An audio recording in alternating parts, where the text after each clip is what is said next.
Ja käy. Onneksi olkoon JPS Suomen mestaruudesta täällä kisapuistossa jännittävien vaiheiden jälkeen jatkoajalla ratkaisumaali. Tuomas Rintala, onnittelut voitosta. Mikä oli sun mielestä pelin kuva ja kuinka pelaajan mielestä, kapteenin mielestä asiat ratkesi kentällä? Kiitoksia. Ensinnäkin sää vaikutti mun mielestä silleen, että kyllähän tämän myötätuulesta oli selvä hyöty painaa ja me onnistuttiin mun mielestä siihen alkuun aika hyvin se hyödyntää. Ja sitten toinen puoli aika enemmän ja vähemmän, niin kumpi teki paikoista, niin mun mielestä siihen sitten ratkesi. Että aika lähellä oltiin jo voittaa varsinaisella, mutta ei oltu silloin vielä valmiita, mutta onneksi meni nyt näin päin. Tasainen peli mun mielestä, mutta ehkä me sitten omista paikoista me tehtiin sen verran paremmin. Janne Hauska, Veiterän kapteeni, omat kommentit pelistä. No ei paljon hymyilytä, mutta sitten taas toisaalta jos mietittiin yleisön kannalta, niin kyllä finaali pitää toisaalta olla tämmönen tiukka mieluummin, kun toinen veisi sen ihan pystyy vaikka 8-1, niin ei se ole minun mielestä siis niinku tavallaan finaali hattu pois ja onnittelut. Tänään oli JPS-päivä. Meillä oli omat paikkamme, ei käytetty, JPS käytettiin ja vituutus on suuri, mutta ei heiltä pois mitään. Aivan näin.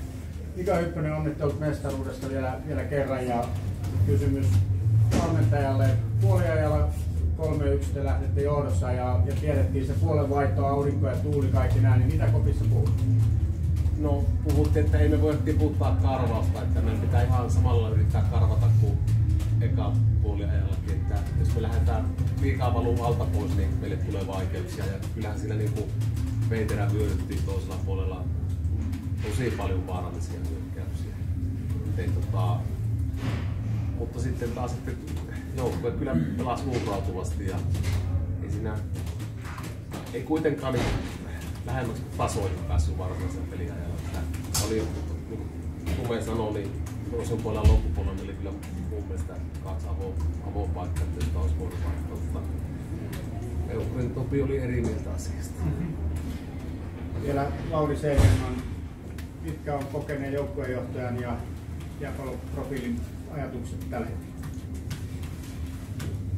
No, en tiedä itse asiassa. Kaikki kunnia JPS:lle ja hieno homma teille ja onnittelut ja nauttikaa. Tänään on se päivä, että teidän pitää nauttia siitä. Niitä harvoin sattuu kohdalle ja kultamitaleita siinä joka jätkä tekee kovin töitä.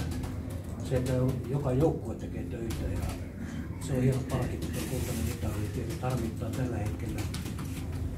Meitä, että se meni ohi suun, että 2 kertaa peräjälkeen saatiin nauttia kullasta ja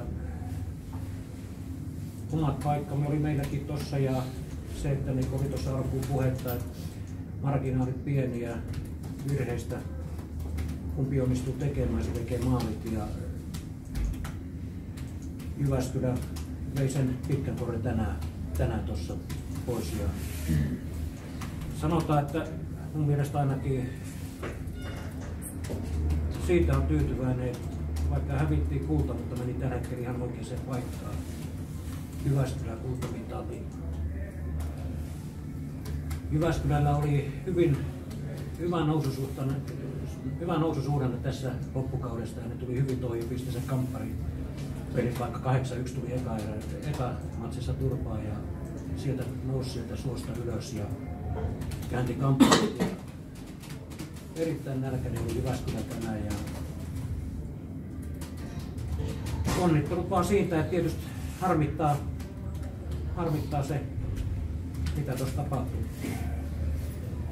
Itse jääpallosta niistä ainakin erittäin paljon mennyt eteenpäin jääpallossa Suomessa. Tuossa erittäin lahjakkaita hyviä kavereita. Pystytään juniorimaajoukkueen tasolla haastamaan näitä isoja maita, jääpallomaita. Se, että vielä kun saataisiin se askel menee eteenpäin, niin pystytään haastamaan myös A-maajoukkueen tasollakin. Vaadittaisiin niitä halleja tänne Suomeen, että me päästäisiin samalle viivalle näiden isojen maiden kanssa.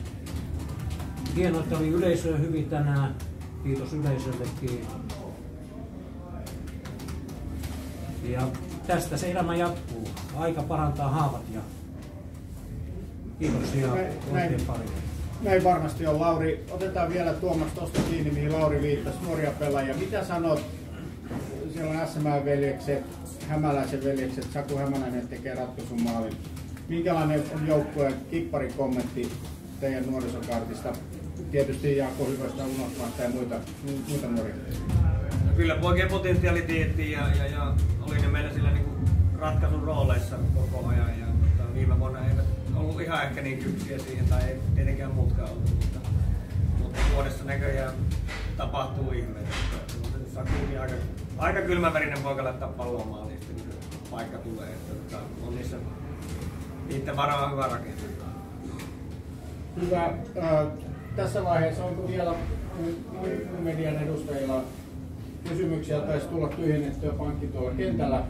Kiitoksia teille. Sen verran annan vaan Jyväskylän yhden vinkin, että maanantai kannattaa ottaa vapaa. On. Kiitos. Kiitos.